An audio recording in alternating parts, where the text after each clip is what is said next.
वर्ग 9वी. Welcome back साथी coaching क्लासेसमध्ये. आपण आज गणित भाग 2 समांतर रेषा या प्रकारामधला आपल्याला सराव संच 2.2 आपण सुरू करणार आहोत. बरोबर. याच्यामध्ये काय दिलेले तुम्हाला, आपण प्रमेय पाहिला, प्रमेयावरून काही रेषा आपल्याला दिलेल्या होत्या. बरोबर. त्या रेषा पुन्हा ते दोन रेषांना एका ठिकाणी छेदले असता होणारा युगक्रम कोण, त्याची जी जोडी आहे ती एकरूप असेल किंवा असते असं आपण ते प्रमेयामध्ये पाहिलं. त्याच्यानंतर उपप्रमेय दिलेले होते आपल्याला दोन, है का नाही. त्याच्यानंतर आपल्याला सराव संच 2.2 हा पाहायचा आहे. त्याच्यामध्ये बघा, पहिला प्रश्न दिलेला आहे आपल्याला आकृतीमध्ये y बरोबर 108 तुम्हाला दिलेले आणि x बरोबर 71, तर रेषा m व n या परस्परांना समांतर होतील का आणि कारण लिहा, असा प्रश्न तुम्हाला दिला आहे. प्रश्न एकदा बघून घ्या किंवा तुमच्या पुस्तकामध्ये पण आहे, पुस्तक उघडा. ह्याच्यामध्ये तुम्हाला का आणि होतील का आणि कारण लिहा असे दोन प्रश्न या ठिकाणी आपल्याला दिलेले आहेत. त्याच्यामुळे आपल्याला त्याच्यावर उत्तर शोधायचं आहे.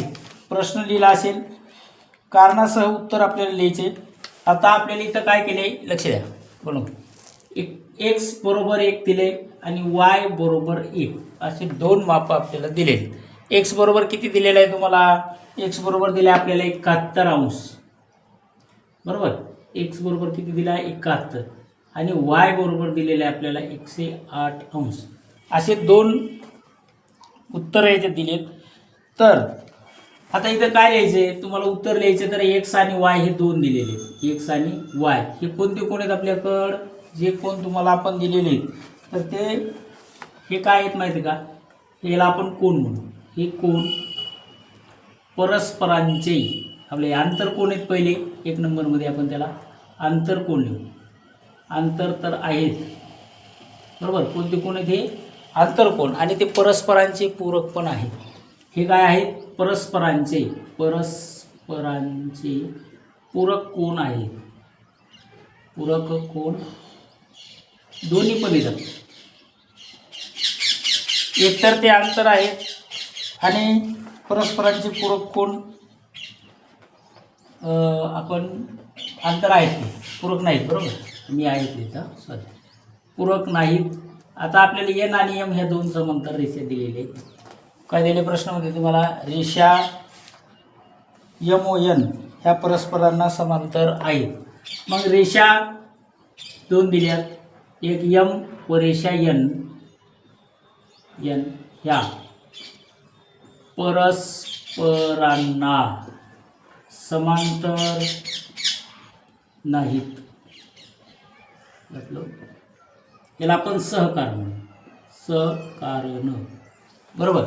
आपण याच्यामध्ये सहकारण लिहिताना परस्परांच्या पूरक कोण नाहीत म्हणून त्या रेषा समांतर आहेत का, तर नाही. आणि तुम्हाला जर वाटत असेल तर तुम्ही असं पण लिहू शकता, कोण x व कोण y हे कोण परस्परांचे आंतरकोण आहेत. हे काय आहेत, हे कोण आंतरकोण आहेत. असे आंतरकोण आहेत. आणि परस्परांचे पूरक आहेत का, ते नाहीत. पूरक कोण नाहीत. कोण ते आहेत म्हणणार, पूरक नाहीत. म्हणल्या पूरक नाहीत तर नाहीत. म्हणून रेषा यमला समांतर रेषा नाही, हे आपण इथे या ठिकाणी लिहू शकतो. बरोबर आहे. आता प्रश्न दुसरा, हा लिहून घ्या. प्रश्न दुसरा बघा. तुम्हाला आकृतीमध्ये कोण एला एकरूप कोण बी दिला आहे. तर सिद्ध करा रेषा यम समांतर रेषा रेषा एलला समांतर रेषा यम आहे का, असा प्रश्न तुम्हाला विचारला आहे. तर आपल्याला कोण ए आणि कोण बी दिलेत. मग ते कोणते कोण आहेत, विरुद्ध कोण आहेत, आंतर कोण. डायग्राम बघा, डायग्राम तुम्हाला दिलेली आहे. बरोबर. आपण लिहू कोण एचा विरुद्ध कोण. कोणता आला, सी घ्यायचे आपल्याला. दोघच जण दिले, ए आणि बी दिलेले आहे प्रश्नामध्ये. तर आपण याचा विरुद्ध कोण कोणता घेऊ, कोण सी घेऊ. घेतला.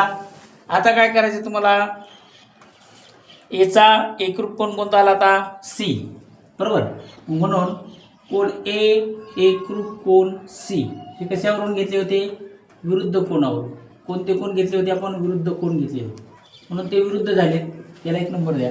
म्हणजे जेणेकरून आपल्याला समीकरण 1 2 3 4 जे काय तुम्हाला दिलेलं असेल ते आपल्याला एला एकरूप कोण दिलेला आहे बी, बरोबर. हे आपल्याला आकृतीमध्ये दिलेले आहे.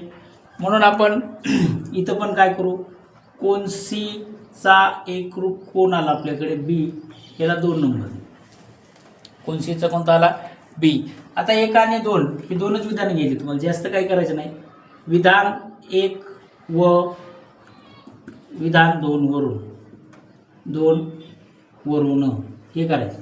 मग आता तुम्हाला विचारलं काय, तर रेषा एकरूप आहेत का.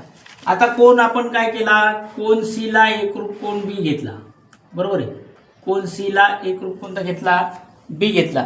मग रेषा एल व रेषा एम ह्या समांतर आहेत का हे विचारले आपल्याला. रेषा एल व रेषा एम समांतर रेषा आहेत का विचारले, तर त्या समांतर आहेत का हे आपल्याला सिद्ध करायचं. तर ह्याच्यामध्ये काय झालं, रेषा एल आणि एम ह्या रेषांना एका छेदिकेमुळे एक संगत कोण तयार झाला. या समांतर आपण आहेत का ते पुन्हा बघू. रेषा एल आणि रेषा एम यांना काय केलं, एक रेषा छेदिका आहे, तिचं नाव काय आहे बघा बरं आकृतीमध्ये. रेषा एन हे नाव आपल्याला आकृतीमध्ये दिलेलं. ही काय बाबा, ही छेदिका आहे. रेषा एन ही काय, त्याची छेदिका. आणि ह्या छेदिकेमुळे त्या ठिकाणी काही संगत कोण तयार झाले. ह्या छेदिकेमुळे काय झालं, छेदिका आहे, बरोबर आहे.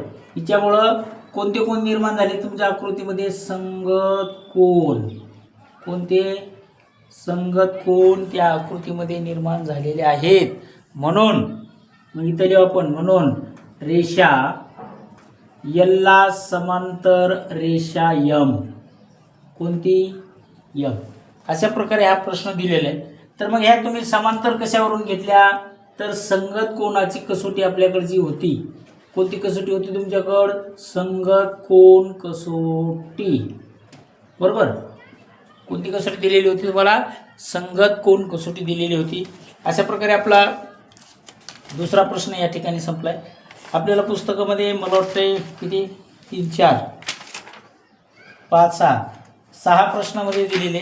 पुढचे 4 दुसऱ्या व्हिडिओमध्ये बघू आपण. बघा, नाही समजलं पुन्हा विचारा. थोडंसं आज ब्राईटनेस आणि लाईटचा उजेड त्या ठिकाणी येत असल्यामुळं थोडंसं डिस्टर्ब झाले. तरी बघा, नाही समजलं तर आपण एक प्रकरण उद्याच्याला घेऊ. धन्यवाद.